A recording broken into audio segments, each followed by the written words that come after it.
लोकसभा चुनाव की तैयारियों में जुटी भाजपा आज विकसित भारत यात्रा के लाभार्थियों से संवाद करेंगे प्रधानमंत्री मोदी। सुप्रीम कोर्ट में लंबित 11 मामलों में 2024 में सुनवाई होगी। ये मामले देश की दशा प्रभावित करेंगे। इनमें ज्ञानवापी फ्रीबीज मामला भी शामिल। इसरो 1 जनवरी को लॉन्च करेगा पहला paramilitary mission. XPoSat black hole neutron तारों पर करेगा रिसर्च। अंतरिक्ष में भारत की तीसरी होगी ऑब्जर्वेटरी। 2024 में यूपी में लगेंगे 35 करोड़ पौधे। सीएम योगी ने की समीक्षा। पेड़ लगाओ पेड़ बचाओ के प्रति सरकार जागरूक करेगी। 2.5 करोड़ लोगों को रामलला के दर्शन कराएगी भारतीय जनता पार्टी। 543 लोकसभा सीटों से 5-5 हजार लोगों को अयोध्या लाया जाएगा। सांसद विधायकों को मिली जिम्मेदारी। 15 राज्यों में 30 दिसंबर तक घने कोहरे का अलर्ट। यूपी एमपी समेत 6 राज्यों में विजिबिलिटी 0 पहुंची। दक्षिण भारत में भारी बारिश का अनुमान। आप देख रहे हैं के न्यूज, खबरों का सारथी। नमस्कार, लाइव न्यूज में आप सभी का स्वागत है। मैं हूं आपके साथ गरिमा वाजपेयी और लाइव न्यूज की ओर आगे बढ़ेंगे उससे पहले कुछ तेज रफ्तार खबरों का रुख करेंगे।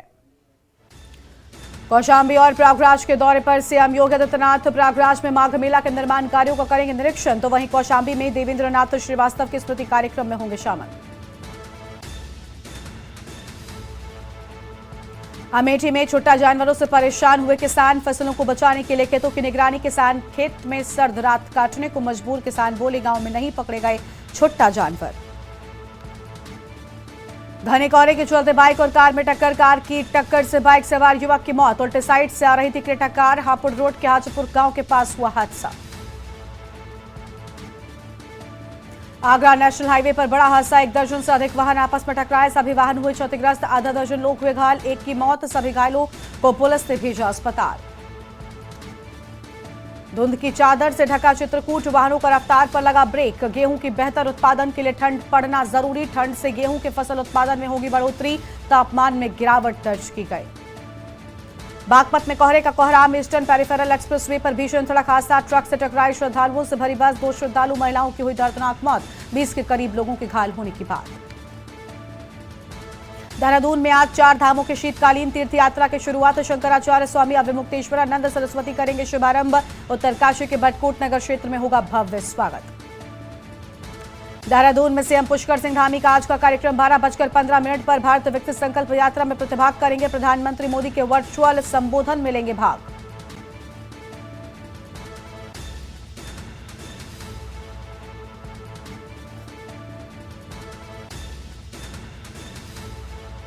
पश्चिमी हवाएं चलने से बढ़ेगी ठंड। पर्वतीय इलाकों में बारिश और बर्फबारी के आसार। 30 दिसंबर तक कई जिलों में बारिश बर्फबारी के आसार। नए साल में पर्यटकों को मिलेगा अनोखा नजारा।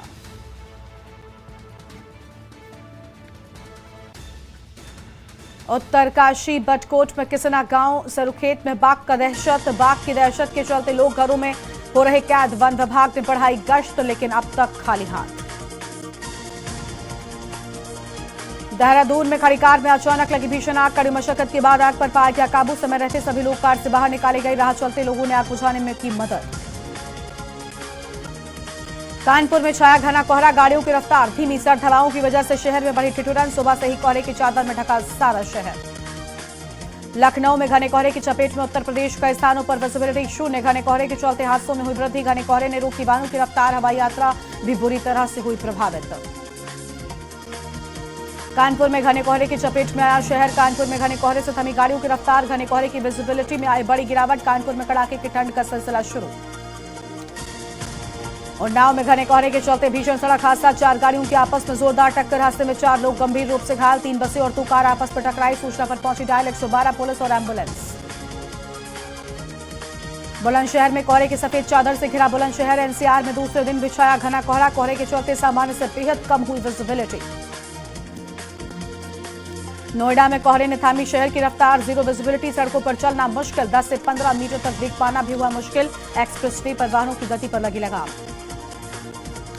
यूपी में पड़ रही कड़ाके की ठंड। यूपी के 39 जिलों में घने कोहरे का अलर्ट। शीतलहर से गलन और बढ़ेगी। हमीरपुर रहा सबसे ठंडा। 4 दिनों तक ऐसा ही रहने वाला है मौसम। रायबरेली में कोहरे के कहर ने ली किशोर की जान। तेज रफ्तार हाइड्रा ने किशोर को कुचला। लखनऊ प्रयागराज हाईवे ओवरब्रिज पर हादसा। साथियों के साथ टहलने जा रहा था किशोर।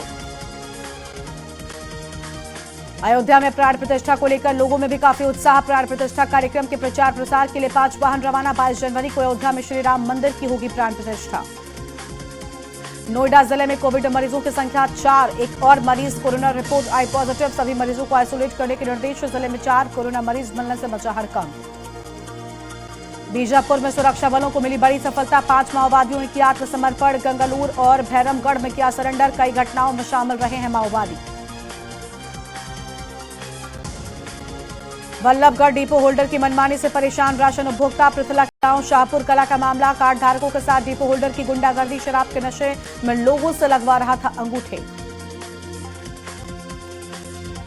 हरियाणा में सीएम मनोहर लाल ने गुरुद्वारे में टेका माथा। शहीद बाल दिवस के मौके पर छठी पातशाही पहुंचे और मुख्यमंत्री ने बाल शहीदों को नमन कर श्रद्धांजलि भी दी है। मुंगेली में डिप्टी सीएम अरुण साव का गिरा मंच। स्वागत के वक्त ही टूटा मंच। कई नेता घायल। बाल बाल बजे deputy CM Arun Sao. Deputy CM बनने के बाद पहली बार मुंगेली पहुंचे थे अरुण साव।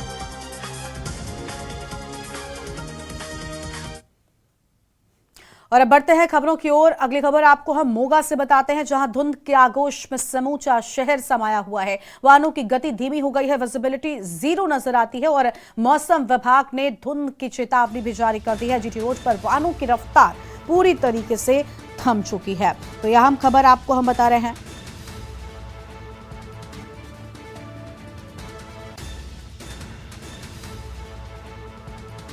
तो ये बड़ी जानकारी आपको हम बता दें।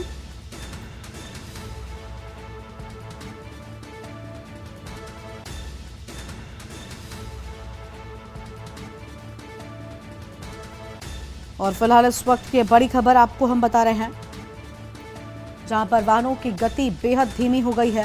विजिबिलिटी बेहद कम होने के चलते वाहनों की रफ्तार पर ब्रेक लग रहा है।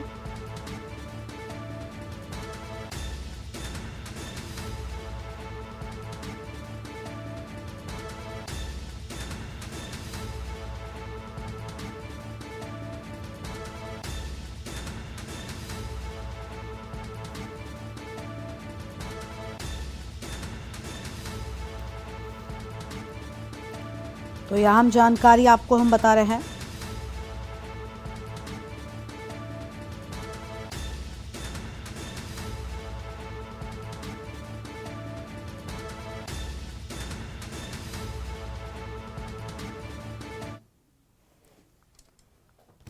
ਵਾਸੀਆਂ ਨੂੰ ਵਾਹਿਗੁਰੂ ਜੀ ਕਾ ਖਾਲਸਾ ਵਾਹਿਗੁਰੂ ਜੀ ਕੀ ਫਤਿਹ।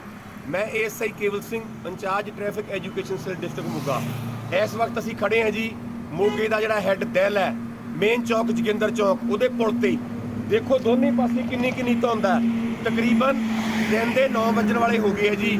ਜੇ ਸ਼ਹਿਰ ਦੇ ਵਿੱਚ ਇੰਨੀ ਗੂੜੀ ਧੁੰਦ ਹੈ, ਜਿਹੜੇ ਪਿੰਡਾਂ ਦੇ ਵਿੱਚੋਂ ਮਿੰਨੀਆਂ ਬੱਸਾਂ ਵਾਲੇ, ਸਕੂਲੀ ਵੈਨਾਂ ਵਾਲੇ ਜਾਂ ਕੋਈ ਮੇਰੇ ਹੋਰ ਭੈਣ ਭਰਾ ਜਿਹੜੇ ਰੋਜ਼ ਡਿਊਟੀ ਤੇ ਆਉਂਦੇ ਆ, ਉਹ ਕਿੰਨੇ ਤੰਗ ਹੁੰਦੇ ਹੋਣਗੇ। ਕਿਉਂਕਿ ਤੁਹਾਨੂੰ ਪਤਾ ਹੋਣਾ ਚਾਹੀਦਾ ਜਿਹੜੀਆਂ ਸਿੰਗਲ ਰੋਡ ਹੈ ਉਹਨਾਂ ਤੇ ਜਿਹੜੀ ਧੁੰਦ ਹੈ ਇਦੋਂ ਵੀ ਸੰਘਣੀ ਤੇ ਗਾੜੀ ਹੈ। ਉਹਦੇ ਪਿੱਛੇ ਇੱਕ ਬਹੁਤ ਵੱਡੀ ਵਜ੍ਹਾ ਹੈ ਕਿਉਂਕਿ ਮੇਰੇ ਕਿਸਾਨ ਭਰਾਵਾਂ ਨੇ ਕਣਕ ਨੂੰ ਪਹਿਲਾਂ ਪਾਣੀ ਲਾਉਣਾ ਸ਼ੁਰੂ ਕਰਤਾ, ਕੋਰ ਭਿਉਣੀ ਸ਼ੁਰੂ ਕਰਤੀ ਹੈ। ਇਸ ਕਰਕੇ ਉਹ ਧੁੰਦ ਬਹੁਤ ਜ਼ਿਆਦਾ ਸੰਘਣੀ ਹੈ। ਇਸ ਲਈ ਸਾਰਿਆਂ ਨੂੰ ਹੱਥ ਬੰਨ੍ਹ ਕੇ ਬੇਨਤੀ ਹੈ ਕਿ ਪਲੀਜ਼ ਆਰਾਮ ਨਾਲ ਆਓ। ਲੋਕਾਂ ਤੋਂ ਮੈਂ ਇਹੀ ਕਹਿਣਾ ਚਾਹੁੰਦਾ ਵੀ ਜਦੋਂ ਵੀ ਸਫ਼ਰ ਕਰਨਾ ਹੋਵੇ ਜ਼ਿਆਦਾ ਘਰੋਂ 1 ਘੰਟਾ ਪਹਿਲੇ ਆਵੇ, ਕਿਉਂਕਿ ਟ੍ਰੈਫਿਕ ਵੀ ਜਾਮ ਰਹੂਗਾ। ਧੁੰਦ ਬਹੁਤ ਹੋਣ ਕਰਕੇ ਬੱਸ ਦੀ ਗਤੀਵਿਧੀਆਂ ਵੀ ਬਹੁਤ ਹੀ ਘੱਟ ਹੋਣਗੀਆਂ। 30 ਤੇ 40 ਦੇ ਬੱਸ ਚੱਲੂਗੀ। ਤੇ ਇੱਕ ਪਰੇਸ਼ਾਨੀ ਇਹ ਹੁੰਦੀ ਆ ਜਦੋਂ ਬੱਸ ਚੱਲਦੀ ਆ ਜਾਂ ਮੂਹਰੇ ਜਗਾੜੂ ਰੇਹੜੇ ਵਾਲੇ ਹੁੰਦੇ ਆ, ਉਹ ਮਗਰ ਸਟਿੱਕਰ ਨਹੀਂ ਲਾਉਂਦੇ। ਇੱਕ ਟਰਾਲੀਆਂ ਹੁੰਦੀਆਂ, ਟਰਾਲੀਆਂ ਦੇ ਮਗਰ ਸਟਿੱਕਰ ਨਹੀਂ ਲੱਗੇ ਹੁੰਦੇ। ਮੈਂ ਪ੍ਰਸ਼ਾਸਨ ਨੂੰ ਇਹ ਬੇਨਤੀ ਕਰੂੰਗਾ, ਜਦੋਂ भी प्रशासन। और इसी खबर पर बातचीत के लिए हमारे साथ हमारे संवाददाता हरियाणा से रमेश जोड़ेंगे, उनको भी लेंगे। लेकिन उससे पहले आम खबर आपको बता दें मोगा से, जहां धुंध के आगोश में समूचा शहर नजर आ रहा है। तस्वीर आपको हम दिखा रहे हैं। तो वाहनों की गति बेहद धीमी हो गई है।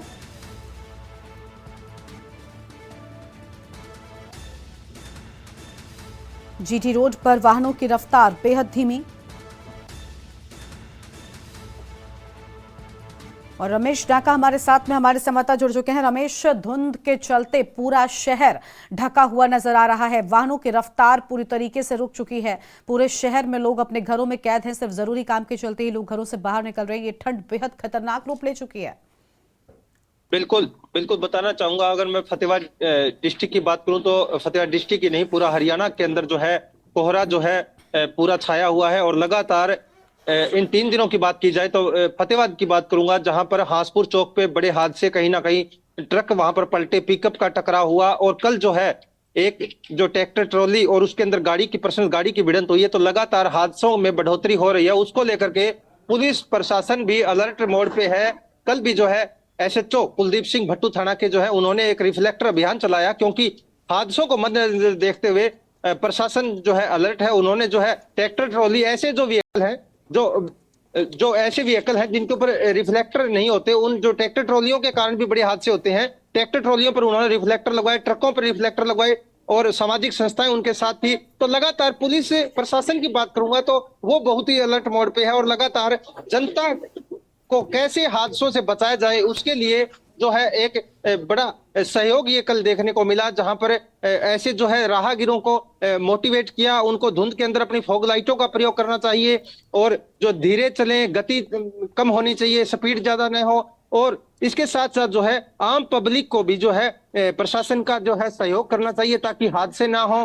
कहीं ना कहीं ये देखिए, हर साल जो है कोहरा जो है हर साल छाता है, धुंध हर साल आती है, लेकिन किसानों के लिए बड़ी फायदेमंद होती है। अगर समय की बात करें तो गेहूं की बिजाई का जो इस समय जो पहला पानी दिया जा रहा है, दूसरा पानी दिया जा रहा है, इस समय ये नाइट्रोजन के रूप में किसानों के लिए बड़ी लाभदायक और किसानों के चेहरे पर खुशी भी देखी जा सकती है। बिल्कुल बिल्कुल साफ तौर पर देखिए, गेहूं की फसल के लिए ठंड बेहद लाभकारी है, लेकिन कहीं ना कहीं इस ठंड के चलते लोग परेशान हो रहे हैं। रमेश, ये भी जानना चाहेंगे कि एक तरफ धुंध बढ़ रही है, दूसरी ओर ठंड भी लगातार बढ़ती जा रही है, शीतलहर से लोग कांप रहे हैं, और ऐसे में क्या स्थानीय प्रशासन की ओर से अलाव की कोई व्यवस्था है? क्या रैन बसेरों को दुरुस्त कर दिया गया है? प्रशासन ने क्या कुछ व्यवस्थाएं की है? सबको लेकर क्या जानकारी आपके पास?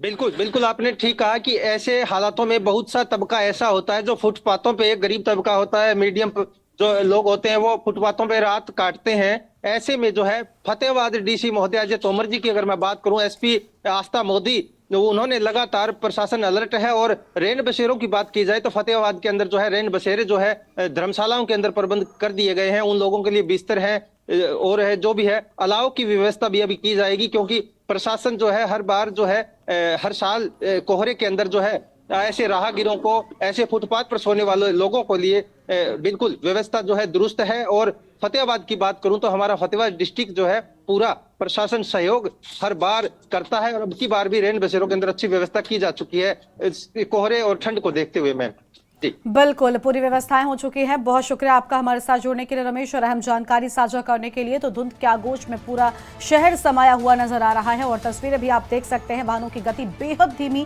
क्योंकि विजिबिलिटी लगभग 0 के बराबर पहुंच चुकी है। तो ये बड़ी जानकारी आपको हम बता रहे हैं। इस वक्त की आम खबर आपको हम बता दें,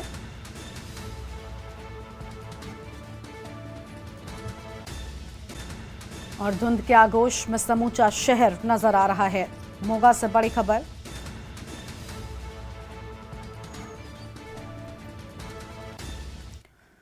और अगली खबर आपको हम गाजीपुर से बताते हैं। बड़ी जानकारी गाजीपुर से आपको हम बता दें, जहां पर गाजीपुर में दर्दनाक हादसा हुआ। तो गाजीपुर में दर्दनाक हादसा देखने को मिला है। बेकाबू कार ने बाइक में टक्कर मार दी। बड़ी जानकारी आपको हम बता रहे हैं।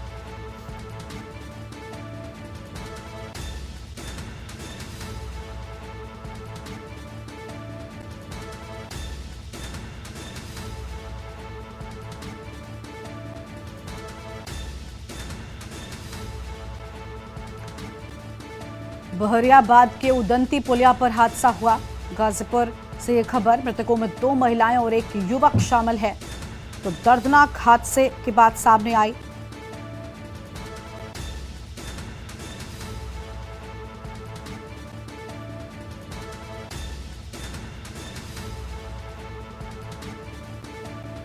बेकाबू कार ने बाइक में टक्कर मारी। और इसी खबर पर बातचीत के लिए हमारे साथ हमारे संवाददाता इकरार खान जुड़ चुके हैं। इकरार, बाइक सवार 3 लोगों की मौत हो गई है। दर्दनाक हादसा, किस वजह के चलते ये हादसा हुआ? क्या वजह थी इस हादसे के पीछे? बारियाबाद एरिया में जो आजमगढ़ से जुड़ा हुआ बॉर्डर है उस पे तेज रफ्तार से अर्टिगा कार थी जिसने बाइक सवार पे एक बाइक पे 3 लोग, 2 जेंट्स एक औरत बैठी थी, जिसको अचानक मारी टक्कर, जो नदी के किनारे खाई में जाके गिर गया, जो 3 लोग की मौत हो गई। जी बिल्कुल साफ तौर पर हम देख पा रहे हैं कि तेज रफ्तार के चलते यह हादसा हुआ। इकरार ये भी जानना चाहेंगे कि देखिए लगातार ठंड बढ़ रही है और कोहरे का कहर भी चारों तरफ देखने को मिल रहा है। क्या कोहरे के चलते भी वाहनों की रफ्तार बहुत धीमी हो गई है और कई जगहों पर वाहन आपस में भी टकरा रहे हैं? जी जी, कहीं न कहीं सच है कि कोहरा ने अपना रूप पसारना शुरू कर दिया। इसकी वजह से कहीं न कहीं गाड़ियों का रफ्तार भी धीमी हो गई और कहीं न कहीं एक्सीडेंट का सबसे ज्यादा चांस इसी कोहरे की वजह से, घने कोहरे की वजह से बन रहा है। जी शुक्रिया आपका इकरार हमारे साथ जोड़ने के लिए और हम जानकारी साझा करने के लिए। बाइक सवार 3 लोगों की मौत की बात सामने आई है। फिलहाल इस वक्त की बड़ी जानकारी आपको हम बता दें।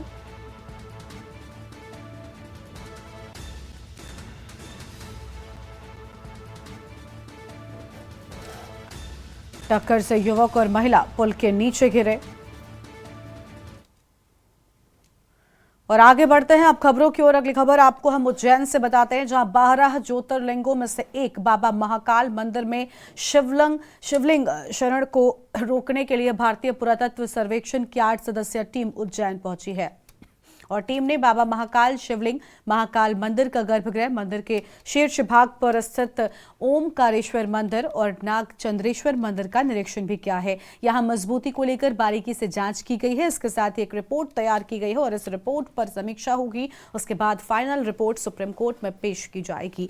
जांच टीम में दिल्ली के 2 सदस्य और भोपाल के 2 सदस्य मौजूद रहे। इसके साथ ही सहयोगी के तौर पर 4 अन्य सदस्य भी रहे हैं। और आपको बता दें कि जांच टीम के प्रमुख रामजी निगम ने बताया कि उन्होंने मंदिर परिसर में महाकाल, ओमकारेश्वर और नागचंद्रेश्वर की जांच कर ली है। समीक्षा कर जल्द ही रिपोर्ट पेश करेंगे। इससे पहले कई बार आर्कियोलॉजिकल सर्वे ऑफ इंडिया और जीएसआई की टीम यहां आकर जांच कर चुकी है। दरअसल महाकाल मंदिर शिवलिंग को हो रहे नुकसान को लेकर साल 2017 में मामला सुप्रीम कोर्ट में चला गया था। मामले में आदेश जारी किया गया था कि एएसआई और जीएसआई की टीम प्रतिवर्ष शिवलिंग की जांच कर रिपोर्ट कोर्ट को सौंपे। यही वजह है कि यहाँ ये जांच दल आया, जो कि पहले भी कई बार जांच कर चुका है और वास्तविक स्थिति का पता जांच रिपोर्ट आने के बाद चल जाएगा।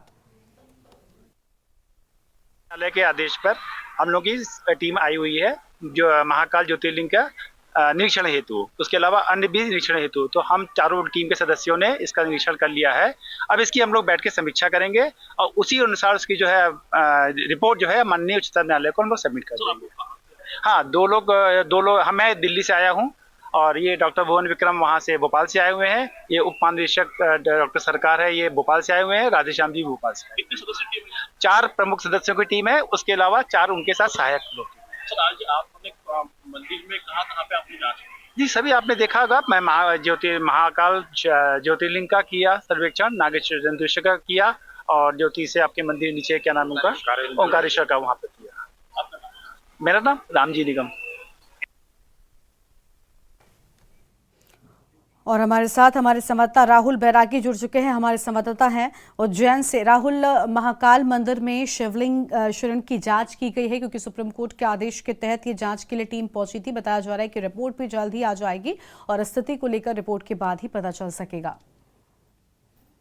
जी, मैं बताना चाहूंगा 12 ज्योतिर्लिंग में एक महाकाल मंदिर है जो शिवलिंग शरण को रोकने के लिए एएसआई की भारतीय पुरातत्व सर्वेक्षण की टीम 8 सदस्यीय टीम उज्जैन पहुंची है। जो कुछ दिन पहले भी ये टीम पहुंची थी जिसने यहाँ पर सर्वे किया था। पुनः ये टीम यहाँ महाकाल लोक पहुंची है। महाकाल लोक में इन्होंने बारीकी से अन्य जो महाकाल लोक के जो गर्भगृह है उसमें शिवलिंग सहित भस्म आरती होती है, उसको लेकर सारी छोटी छोटी बारीकी से इन्होंने यहाँ पर निरीक्षण किया है। उसका एक सैंपल भी लिया है जिसको लेकर ये भोपाल जाएंगे। भोपाल से फिर ये सैंपल को टेस्ट करके उसके बाद सैंपल को लेकर ये दिल्ली रवाना होंगे। जी, मैं बताना चाहूंगा कि ये जो टीम है ये दिल्ली से 2 लोग पहुंचे थे यहाँ पर और 2 भोपाल से थे, उसके साथ में 4 अन्य सदस्य सब होकर ये 8 लोग यहाँ पर टीम पहुंची थी इनकी। उन्होंने यहाँ पर बारीकी से जाँच की है। जी बिल्कुल। रिपोर्ट कब तक आ जाएगी राहुल, क्या इसको लेकर कोई जानकारी है? जी, मैं बताना चाहूंगा ये पहले भी अभी करीबन 2 महीने पहले भी ये टीम पहुंची थी जिसकी बताई गई है कि ये टीम लेके जाती है, लेकिन इसका रिपोर्ट का जो रहता है सिलसिला ये अभी कुछ बताया नहीं उन्होंने। लेकिन इनका ये कहना है कि सर्वोच्च न्यायालय के जो आदेश है उस आदेश के अनुसार हमने ये जांच की है।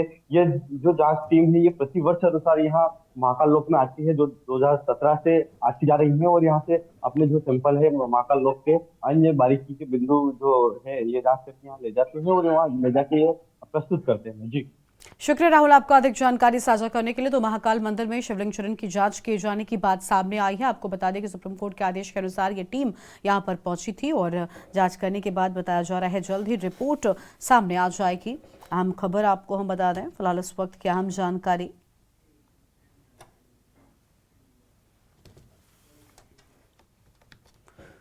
और आगे बढ़ते हैं खबरों की ओर। अगली खबर रायगढ़ से आपको हम बता दें, जहां पर आज रायगढ़ के प्रवास पर रहेंगे मुख्यमंत्री विष्णुदेव। रायगढ़ में करेंगे रोड शो।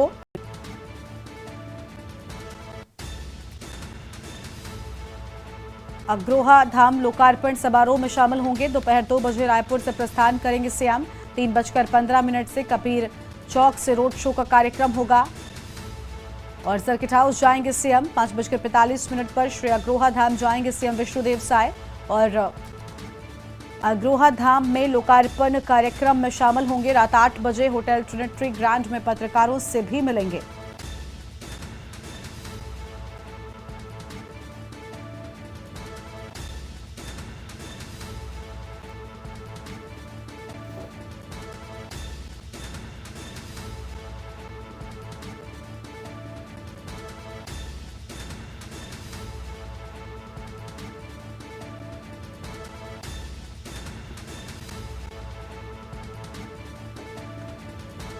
और इसी खबर पर बातचीत के लिए हमारे साथ हमारे संवाददाता चंद्र कुमार श्रीवास जुड़ चुके हैं। चंद्र कुमार, मुख्यमंत्री साय का क्या कुछ डे प्लान रहने वाला है, पूरी जानकारी क्या है आपके पास?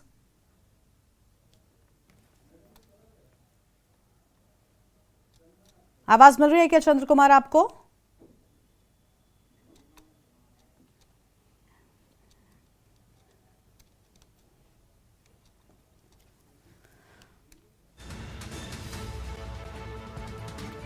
तो फिलहाल यह अहम खबर आपको हम बता दें, जहां पर 3:15 पर कबीर चौक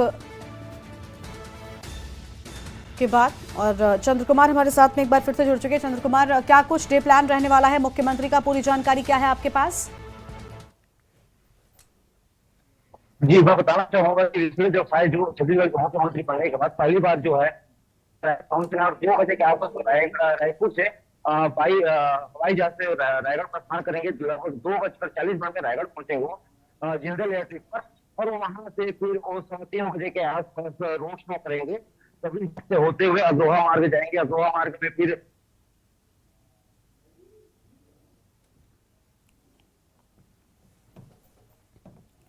तो आवाज नहीं मिल रही है पूरी तरीके से चंद्र कुमार की। अहम जानकारी आपको हम रायगढ़ से बता रहे हैं, जहां पर आज रायगढ़ के प्रवास पर रहेंगे मुख्यमंत्री विष्णुदेव साय। रायगढ़ में रोड शो करेंगे।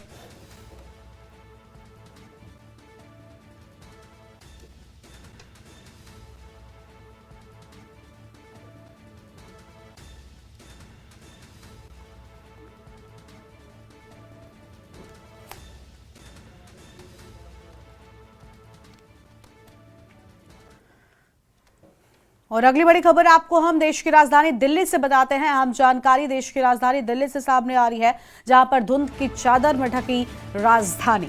तो धुंध की चादर में ढकी राजधानी दिल्ली में घना कोहरा छाया हुआ है और विजिबिलिटी पूरी तरीके से जीरो हो गई है। दिल्ली एनसीआर समेत कई राज्यों में घना कोहरा देखने को मिल रहा है।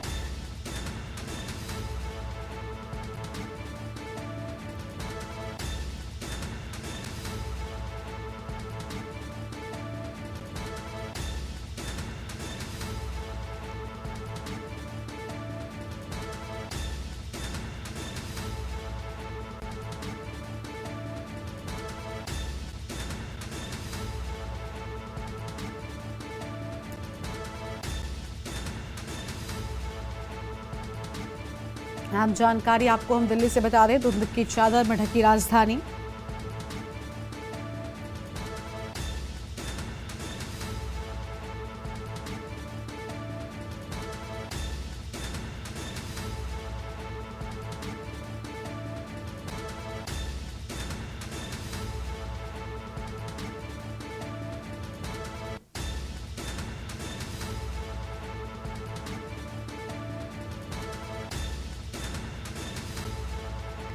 तो ये बड़ी खबर आपको हम बता रहे हैं, दिल्ली में घना कोहरा छाया हुआ है। फिलहाल इस वक्त की बड़ी जानकारी आपको हम बता रहे हैं।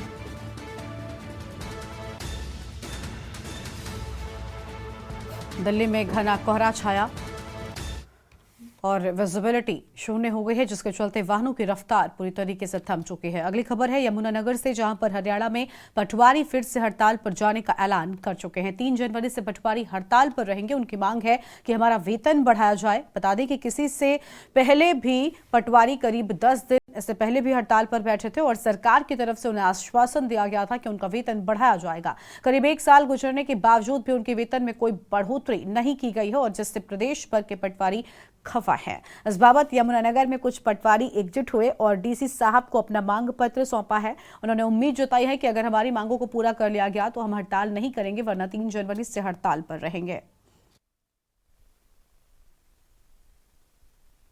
आज हम जिला यमुनानगर के सभी पटवारी और कानून को स्टेट एसोसिएशन के आह्वान पर डीसी साहब को बाबत जो राजस्व पटवारियों को वेतन विसंगति है उसके लिए ज्ञापन देने के लिए आए हैं। जो ज्ञापन पूरे स्टेट से माननीय मुख्यमंत्री महोदय जी के नाम जाना है और इसमें यह है कि जो पिछली साल हमारा धरना हुआ था उसमें मुख्यमंत्री जी ने हमसे वादा किया था कि आपका वेतनमान अब 25,500 से बढ़ाकर 3,200 कर दिया है, लेकिन उसकी आज तक इम्प्लीमेंटेशन नहीं हुई है। किसी भी पटवारी और कानूनगो को इस जो बढ़ाए हुए वेतनमान का आज तक कोई फ़ायदा नहीं मिला है और न ही अभी तक कोई एरियर वगैरह दिया है। इसलिए अब हमारे और अगली खबर है यमुनानगर से, जहां केंद्र की मोदी सरकार इन दिनों पूरी तरह से चुनावी मूड में दिखाई दे रही है। देश भर में सुशासन दिवस मनाया गया।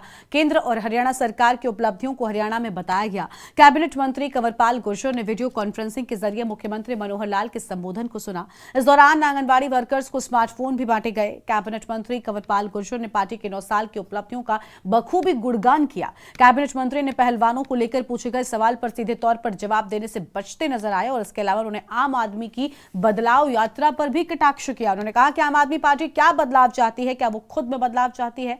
सुशासन दिवस पर हुए यमुनानगर में इस कार्यक्रम में डीसी मनोज कुमार, एसपी गंगाराम पुनिया समेत तमाम अधिकारी मौजूद रहे। प्रधानमंत्री जी ने एक लक्ष्य रखा कि 2047 तक भारत को विकसित राष्ट्र बनाना, और इस काम की शुरुआत जिस प्रकार से माननीय अटल बिहारी वाजपेयी जी ने इसकी शुरुआत की, तो उन्हीं के याद में हमने इस कार्यक्रम की शुरुआत की है। और हमारा लक्ष्य है कि 2047 तक देश को एक विकसित राष्ट्र बनाना, और उसके लिए टेक्नोलॉजी का बहुत ज्यादा महत्व है। तो आज जिस प्रकार से हमारी आंगनबाड़ी वर्कर हैं उनको स्मार्टफोन दिए गए, मैं समझता हूँ काफी कुछ जानकारी जो उन्हें जाकर प्रत्यक्ष रूप से देनी पड़ती थी, तो अभी वो मोबाइल से उसको ईमेल भी कर सकती हैं, दूसरी और तरीके से भी उसको व्हाट्सएप भी कर सकती हैं, उससे सारी जानकारी दे भी सकती हैं और बहुत कुछ जानकारी ले भी सकती है। और इसी प्रकार से सरकार ने भी 500 से ज्यादा योजनाएं जो हैं ऑनलाइन शुरू की। और अभी जिस प्रकार विकसित भारत यात्रा चल रही है उसमें गांव में प्रत्यक्ष जाकर जिस प्रकार की सुविधाएं दी जा रही हैं, चाहे वो पेंशन की बात है, मैं समझता हूं अगर 3,000 पेंशन है।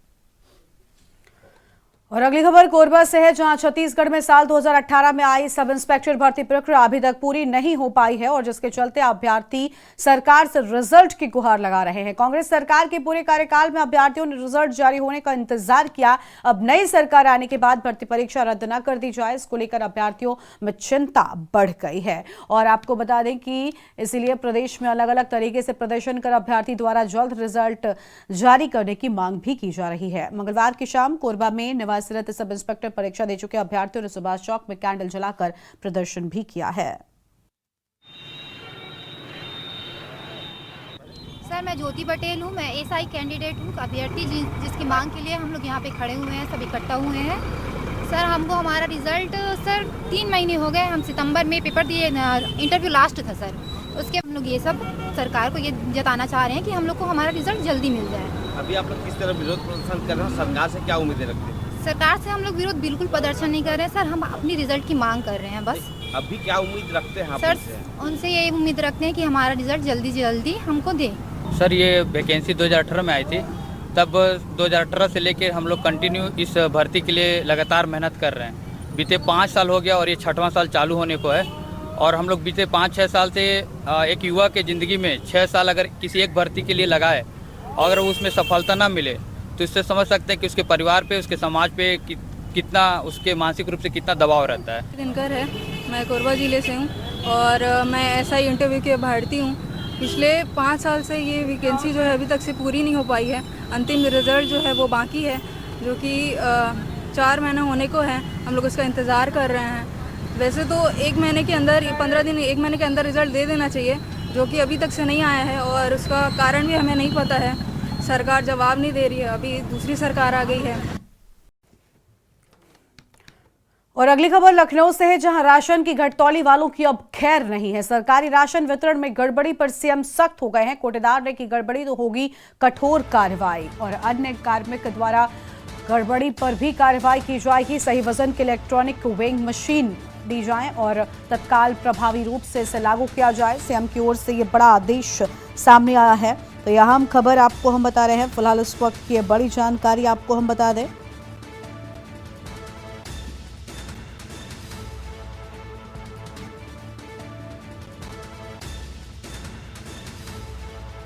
तो यह अहम जानकारी आपको हम बता दें।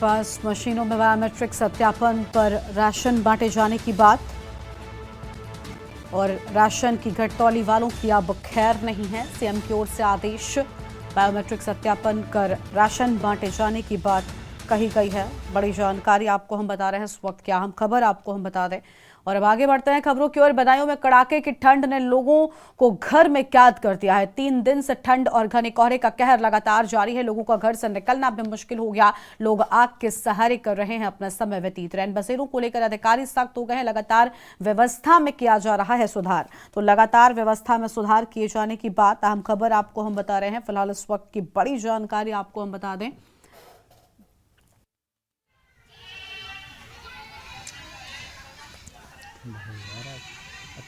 ज्यादा लगे थे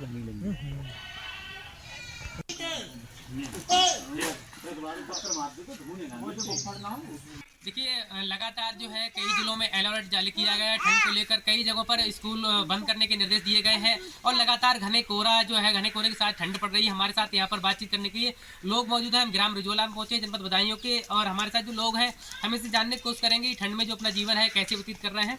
क्या नाम है आपका?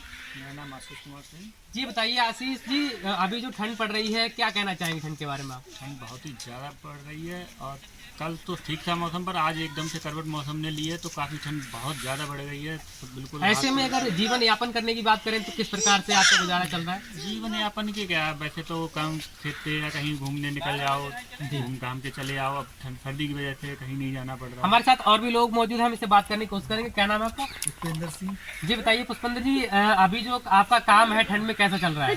काम चल ही नहीं रहा है, घर पे रह रहे हैं आराम से बस। अच्छा, आपका क्या नाम है जी? धर्मवीर जी।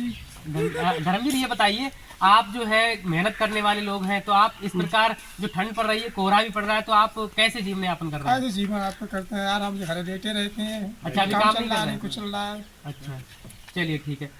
ये जो हमारे साथ मौजूद थे, हमने बातचीत की और जाना है कि यहाँ पर जो है ठंड की जो कोहरा पड़ रहा है, ठंड पड़ रही है, ये लोग जीवन कैसे यापन कर रहे हैं। रितेश चौहान, बदायूं के न्यूज़।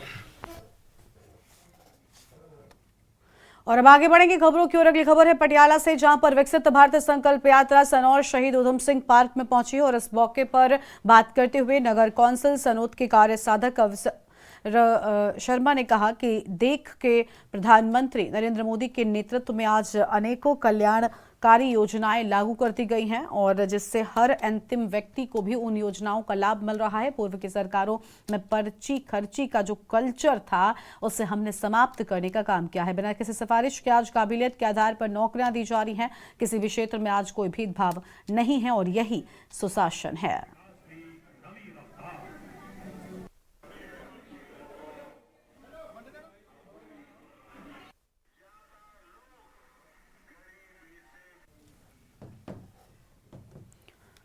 और अगली खबर है फरीदाबाद से, जहां सेक्टर 65 बाईपास रोड पर महाराजा पैलेस के सामने एक अनियंत्रित डंपर आगे जा रहे डंपर से टकरा गया, जिसके चलते पिछले डंपर का डीजल का टैंक फट गया और आग लग गई। इस आग ने दोनों डंपरों को चपेट में ले लिया। आग लगने के बाद सामने जा रहे डंपर का चालक और उसका परिचालक कूद गया, जिसके चलते उसकी जान बच गई। लेकिन पीछे डंपर चालक जिससे टक्कर लगी थी वो चालक डंपर से निकल नहीं सका और उसके डंपर के अंदर ही जलकर दर्दनाक मौत हो गई।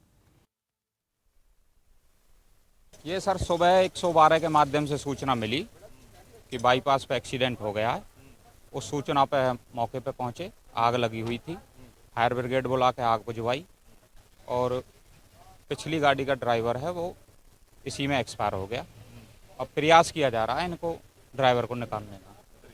नहीं, ओवर स्पीड नहीं थी यहाँ पे, ओवर स्पीड है भी नहीं, पास में ही कट है। लेकिन ऐसा लग रहा कि पिछला ड्राइवर जैसे नींद में हो। कैजुअलिटी एक ड्राइवर है पिछले गाड़ी का, उम्र 30 साल उम्र है। ये राजस्थान सीकर के पास। आज महर्षि दयानंद विश्वविद्यालय के 18वें दीक्षांत समारोह में मुख्य अतिथि के रूप में देश के उपराष्ट्रपति जगदीप सिंह धनखड़ ने शिरकत की और आज महर्षि दयानंद विश्वविद्यालय ने अपने 1216 शोधार्थियों को पीएचडी की डिग्रियां दे दी हैं। इस दीक्षांत समारोह में हरियाणा के राज्यपाल और विश्वविद्यालय के कुलपति बंडारू दत्तात्रेय भी मौजूद रहे। दीक्षांत समारोह में सुप्रीम कोर्ट के सीनियर जज सूर्यकांत को डी.लिट इन लॉ की मानद उपाधि से सम्मानित किया गया। इन अवसर पर उपराष्ट्रपति जगदीप धनखड़ ने अपने संबोधन में कहा कि महर्षि दयानंद विश्वविद्यालय के दीक्षांत समारोह में सुप्रीम कोर्ट के जज सूर्यकांत को डी.लिट की उपाधि दी गई। वो इस विश्वविद्यालय में लॉ की पढ़ाई की हुई है, ये बहुत ही गौरव की बात है। इस उम्र में सुप्रीम कोर्ट के सीनियर जज है वो।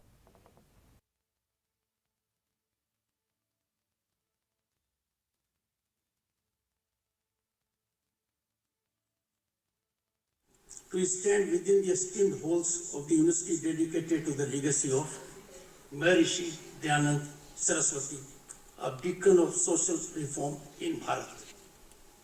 Grateful for the opportunity to deliver the 18th convocation address of MDU in Rohtak. Rohtak has its own significance.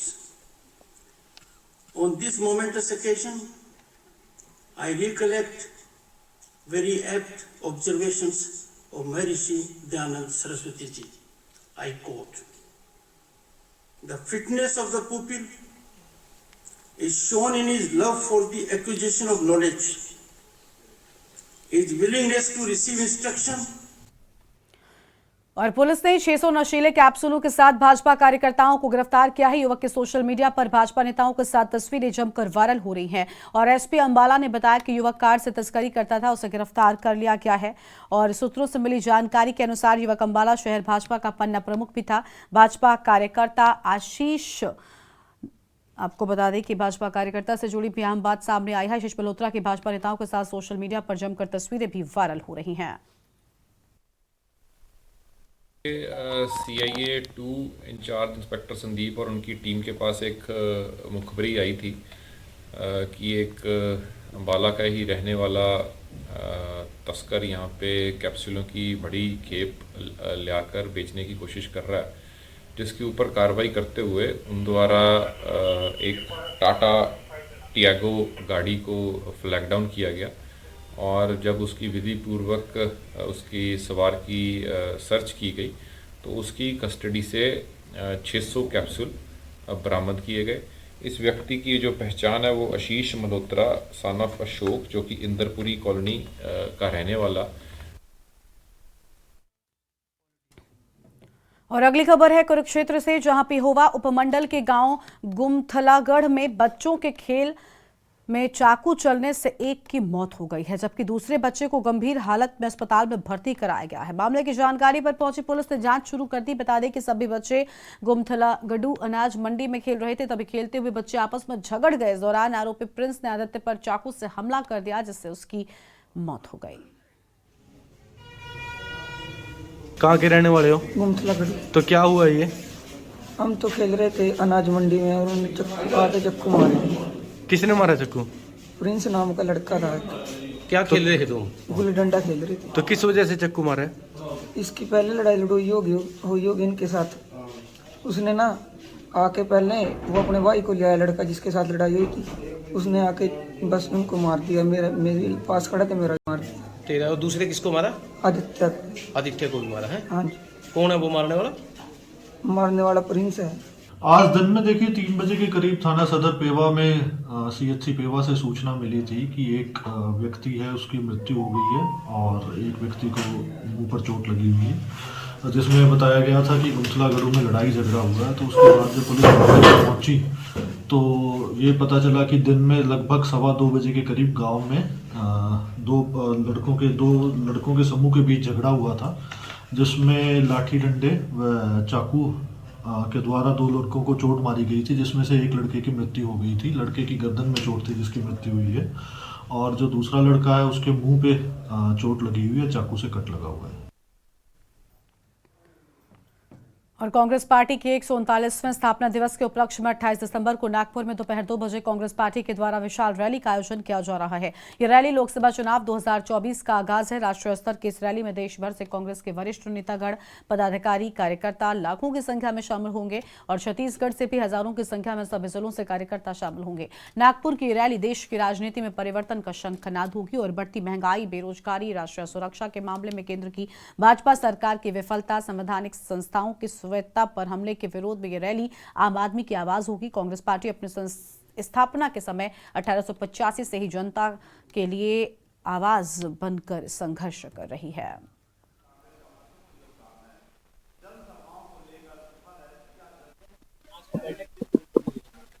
आज हम लोग जो प्रेस वार्ता ले रहे हैं वो 28 दिसंबर को हमारा कांग्रेस का स्थापना दिवस है, और ये 139वां स्थापना दिवस में नागपुर में एक बड़ी रैली लोकसभा चुनाव को लेकर, आगाज को लेकर हम लोग करने जा रहे हैं, और जिसका नाम हम लोगों ने दिया है तैयार हम।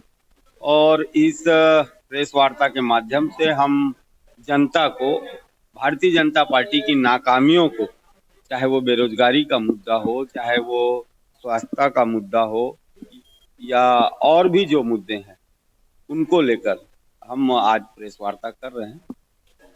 जी, प्रदेश कांग्रेस कमेटी संचार विभाग के प्रमुख माननीय सुशील आनंद शुक्ला जी के निर्देशानुसार प्रत्येक जिला कार्यालयों में प्रेस वार्ता कर 139वां कांग्रेस की स्थापना दिवस के रूप में नागपुर में मनाया जाना है, जिसमें 2024 लोकसभा के आगाज को लेकर के वहां लाखों की संख्या में कांग्रेसी उपस्थित होंगे, जहां छत्तीसगढ़ प्रदेश से भी हजारों की संख्या में लोग नागपुर पहुंच रहे हैं। और एक थीम है, हम हैं तैयार। इस थीम को लेकर के कांग्रेस चल रही है। 2024 में जो केंद्र में सरकार परिवर्तन को लेकर के कांग्रेस कार्य करी, इस योजना और एक तरह शक्ति प्रदर्शन कह सकते हैं, इस योजना को लेकर के चल रही है। और नागपुर में भारी संख्या में, लाखों की संख्या में कांग्रेसी उपस्थित होंगे और लोकसभा की आगाज करेंगे। इसी बात को लेकर के आज प्रेस वार्ता रखी गई थी। और आगे बढ़ेंगे खबरों की ओर। जिला कांग्रेस कमेटी बीजापुर द्वारा प्रेस वार्ता कर बीजापुर विधायक विक्रम मंडावी ने कहा कि कांग्रेस पार्टी के स्थापना दिवस के उपलक्ष्य में 28 दिसंबर को नागपुर, महाराष्ट्र में कांग्रेस पार्टी विशाल रैली है तैयार हम का आयोजन करने जा रही है। ये रैली 2024 लोकसभा चुनाव का आगाज है और राष्ट्रीय स्तर की इस रैली में देश भर के राष्ट्रीय नेतागण, पदाधिकारीगण और कार्यकर्तागण लाखों की संख्या में इस रैली में शामिल होंगे। उन्होंने आगे कहा कि यह रैली देश में बढ़ती महंगाई, बेरोजगारी और राष्ट्रीय सुरक्षा के मामले में केंद्र की भाजपा सरकार की विफलता और संवैधानिक संस्थाओं की स्वायत्तता पर हमले के विरोध में आम आदमी की आवाज होगी।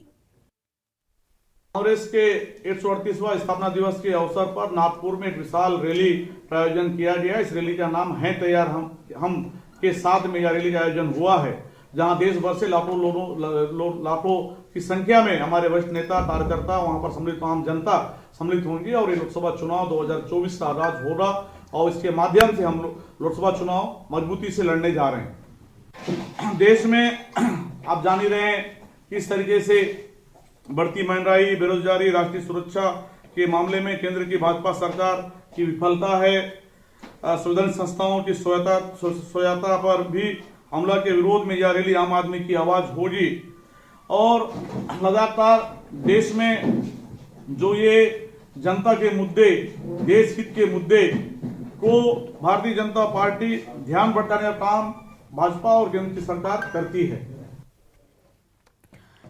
हरियाणा के अंबाला में आपको बता दें कि CIA-1 की टीम ने नशे की बड़ी खेप के साथ एक ट्रक ड्राइवर को काबू में किया है। उसके कब्जे से 18 किलो चूरापोस्त बरामद किया गया है। ट्रक में प्याज भरा हुआ था जिसके आड़ में यह सारा खेल चल रहा था और CIA-1 आरोपी को गिरफ्तार कर 5 दिन के रिमांड पर लिया है। पुलिस को सूचना मिली कि मोहाली के गांव खेड़ा निवासी एक ड्राइवर जसविंदर सिंह चूरापोस्त का नशा करने का आदी है। आरोपी थोड़ी देर बाद नेशनल हाईवे 152D से अपना ट्रक लेकर PB 13 AR 1307 अंबाला सिटी की तरफ जाएगा और आरोपी के पास आज भी बड़ी मात्रा में चूरापोस्त थे। CIA-1 ने नगल के पास नाकाबंदी की। पुलिस ने रात करीब 12 बजे अंबाला हिसार हाईवे पर ट्रक को पकड़ा।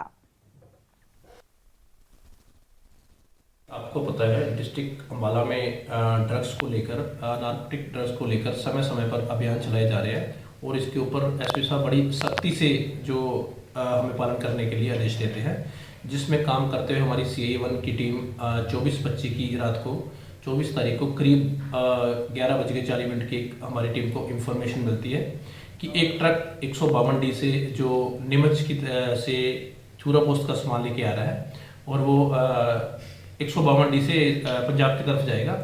जो हमारी टीम ने उस दिन रात 24 तारीख की रात को नाकाबंदी करके उस ट्रक को घेरा। वो प्याज से भरा हुआ ट्रक था जिसका नंबर इंफॉर्मेशन में हमें PB 13 AR 1307 बताया गया, जिस पर काम करते हुए हमारी टीम ने उस ट्रक को रोका और ट्रक को रोकने के बाद उसकी तलाशी लेने पर उसमें से चूरापोस्त मिला, जो कि वजन करने पर बाद में 18 किलो 500 ग्राम पाया गया। और इस बीच एक बड़ी जानकारी सामने आ रही है। हम खबर का रुख कर लेते हैं। बड़ी जानकारी आपको हम बताते हैं, जहां भारत जोड़ो यात्रा का नया नाम, अब भारत न्याय यात्रा पर निकलेंगे राहुल गांधी। दिल्ली से इस वक्त की बड़ी जानकारी आपको बता दें, भारत जोड़ो यात्रा का नया नाम भारत न्याय यात्रा और अब ये नई यात्रा निकलेंगे राहुल गांधी। बड़ी जानकारी आपको हम बता दें, मणिपुर से मुंबई तक यात्रा निकालेंगे राहुल गांधी। अहम खबर, इस बार बस से राहुल गांधी यात्रा पर निकलेंगे। तो ये बड़ी खबर आपको हम बता रहे हैं। भारत जोड़ो यात्रा का नाम अब नए नाम से सामने आएगा और भारत न्याय यात्रा, अब बस से यात्रा लेकर निकलेंगे राहुल गांधी। अहम खबर आपको हम बता दें, 14 जनवरी को न्याय यात्रा की शुरुआत करेंगे राहुल। फिलहाल इस वक्त की बड़ी खबर आपको हम बता रहे हैं।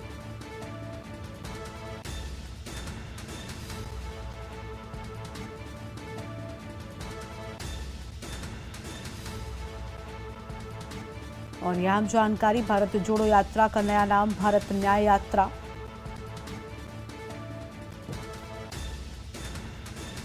मणिपुर से मुंबई तक यात्रा निकालेंगे राहुल गांधी। और आगे बढ़ेंगे खबरों की ओर। अगली खबर आपको सरगुजा से बताते हैं, जहां पर 28 दिसंबर महाराष्ट्र के नागपुर में कांग्रेस की महारैली डोनेट फॉर देश के नाम से कार्यक्रम शुरू होने वाला है, जिसको लेकर अंबिकापुर के राजीव भवन में जिला कांग्रेस सरगुजा के JP श्रीवास्तव ने पत्रकार वार्ता को संबोधित करते हुए कहा कि सरगुजा जिले के साथ साथ छत्तीसगढ़ में बड़ी संख्या में कार्यकर्ताओं और पदाधिकारी नागपुर पहुंचेंगे, जिसको लेकर पूरी तैयारी की जा चुकी है।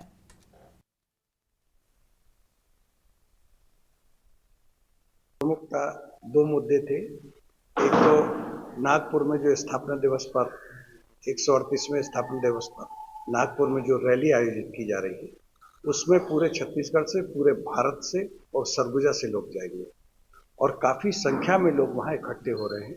एक अद्वितीय रैली होगी।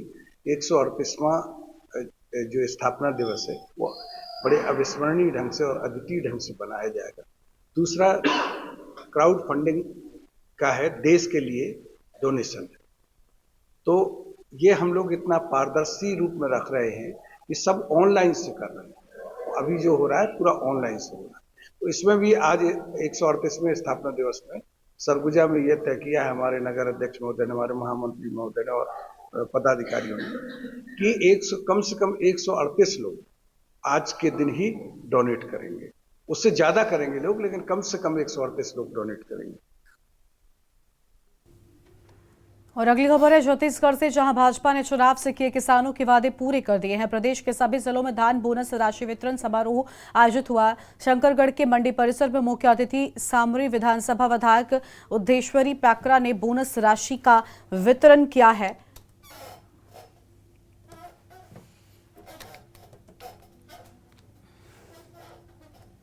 इस समय हम लोग चुनाव प्रचार में आते थे, उसी समय हम लोगों ने किसान को आश्वस्त कर दिए थे कि जैसे ही भारतीय जनता पार्टी की सरकार बनेगी वैसे ही स्वर्गीय अटल बिहारी वाजपेयी की जन्म दिवस के दिन में सभी किसानों के खाते में जो बकाया बोनस की राशि है उसको डाल दिया जाएगा। और आज सभी किसानों के खाते में बोनस की राशि डाल दिया गया है।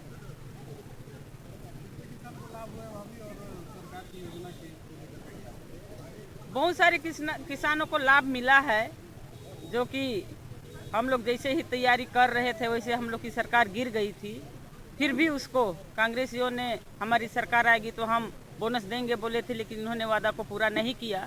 लेकिन जैसे ही हमारे राष्ट्रीय अध्यक्ष जेपी नड्डा जी परिवर्तन यात्रा आए थे, खुड़िया रानी से शुरू किए थे, जसपुर आए थे, तभी बोल के गए थे कि सभी जो 2 साल का बकाया बोनस की राशि है उसको हम जैसे सरकार बनेगी वैसे हम किसानों के खाते में डाल देंगे।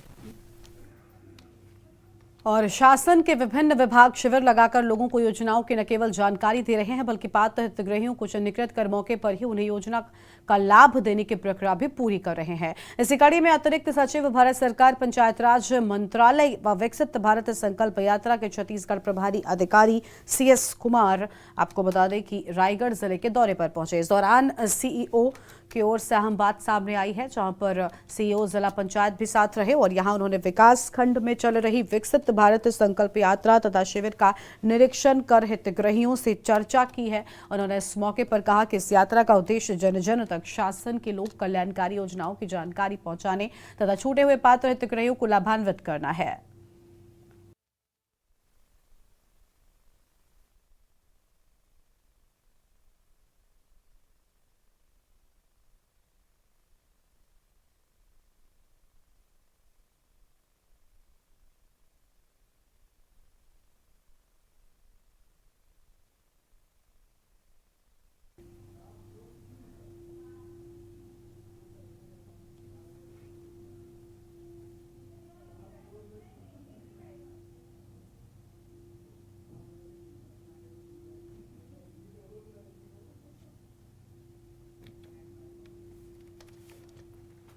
सुशासन दिवस पर भाजपा ने अपना वादा पूरा कर दिया है और भाजपा ने अटल बिहारी के जन्मदिन के 2018 से बकाया बोनस किसानों के खाते में ट्रांसफर कर दिया। अटल बिहारी वाजपेयी के जन्मदिन के मौके पर ये वादा पूरा किया गया और बोनस ट्रांसफर होने पर जिला किसान संघ ने नेता सुदेश टीकम के नेतृत्व में खुशी मनाई। काफी संख्या में किसान उपस्थित थे और इस दौरान पटाखे भी फोड़े गए।